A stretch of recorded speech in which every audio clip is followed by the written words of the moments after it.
सौभाग्य की एक बात यह कि यूपी के मुजफ्फरनगर में जो हो रहा है वो देखकर भी नहीं जागेंगे तो सब भूखेंगे। मुजफ्फरनगर की भरतिया कॉलोनी में हंगामा मचा हुआ क्योंकि वहां ज्यादातर हिंदू परिवार रहते हैं और एक मकान एक मुसलमान ने खरीदा। लोग सड़क पर आ गए कि यहां मुसलमानों को नहीं रहना चाहिए। आरोप यह है कि मुसलमान ने खरीद लिया और कोई आरोप नहीं। उनका आरोप है कि जो लोग आए हैं वो लोग वहां नमाज पढ़ रहे हैं और कोई बैनर वगैरह लगे हुए हैं वहां पर। इस पर सब लोग बहस किए जा रहे हैं क्योंकि मुसलमान तो नमाज ही पढ़ेंगे और ऐसा तो कोई कानून अभी बना नहीं कि कोई मुसलमान ऐसी कॉलोनी में मकान नहीं खरीद सकता जहां ज्यादातर लोग हिंदू हों।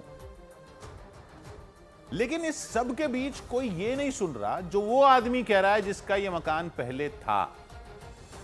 जिस आदमी ने ये मकान बेचा उसकी बात तो सबसे अहम है। लोग अभी सड़कों पर निकले हुए हैं कि मुसलमान क्यों आ गए वहां, कैसे खरीद लिया मकान, उनसे खाली करवाओ, नक्शा देखो अवैध है क्या है, बुलडोजर चलाओ। लेकिन जिस आदमी ने बेचा उसका कहना है कि वो तो इतने टाइम से मकान बेचना चाह रहा था क्योंकि उसको पैसों की जरूरत थी लेकिन कोई खरीद नहीं रहा था। और वो क्या बता रहा है कि लोग मकान क्यों नहीं खरीद रहे थे।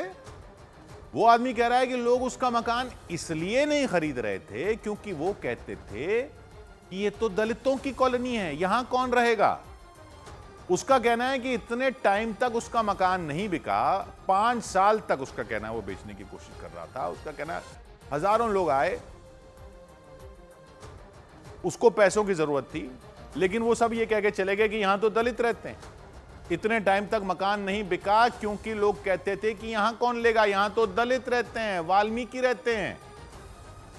और अब बवाल इसलिए मचा है क्योंकि एक मुसलमान परिवार रहने आ गया। चाहते क्या हो। अब ये लोग जो विरोध कर रहे हैं कि वहां कोई मुस्लिम नहीं आना चाहिए, वो इस पर कुछ क्यों नहीं बोल रहे जो पिछले मकान मालिक कह रहे हैं। पिछले मकान मालिक तो इतने साल तक उनके पड़ोसी थे ना। उनका मकान अगर इसलिए नहीं बिक रहा था क्योंकि वहां खरीदार आना नहीं चाहते थे, क्योंकि वहां दलित परिवार ज्यादा रहते हैं, इस पर यह प्रदर्शन करने वाले क्यों नहीं विरोध जता रहे। संविधान के हिसाब से, कानून के हिसाब से या किसी भी हिसाब से यह सब सही नहीं हो सकता, वो तो छोड़िए। अब हालत तो देखो क्या हो गई है। आपकी कॉलोनी के लोगों को मुसलमानों के साथ नहीं रहना, बाकी लोगों को आपकी कॉलोनी के लोगों के साथ नहीं रहना क्योंकि वहां दलित रहते हैं। कमाल है। आजादी के 77 साल, हिंदुस्तान के टुकड़े होकर पाकिस्तान बने 77 साल हो गए, संविधान का राज है, कानून का राज है, वगैरह वगैरह सब बातें तो साइड पर रखो। ये तो देखो हो क्या रहा है। अभी तक तो आप ये ही तय नहीं कर पा रहे हो कि आपके इस ऊंच नीच के पापड़े में ऊपर कौन है और आप नीचा किसे मान रहे हो। कोई मकान खरीदने को राजी नहीं और आप कह रहे हो कि उन्होंने कैसे खरीद लिया। उन्होंने कैसे खरीद लिया। अरे अपना घर तो देख लो पहले। खरीद लेते ना मकान, अगर किसी को आने नहीं देना था तो आप खरीद लेते। क्या चाह रहे हो। कानून बना दें कि एक कॉलोनी में एक ही धर्म के लोग रहेंगे या एक ही जाति के रखने हैं, एक कॉलोनी में एक ही जाति के, या गली के हिसाब से बांटना है जातियों में भी, या ऊंच नीच फ्लोर के हिसाब से बटेगी। ऊंचे वाले ऊपर रहेंगे या ग्राउंड फ्लोर लेंगे। हो क्या रहा है।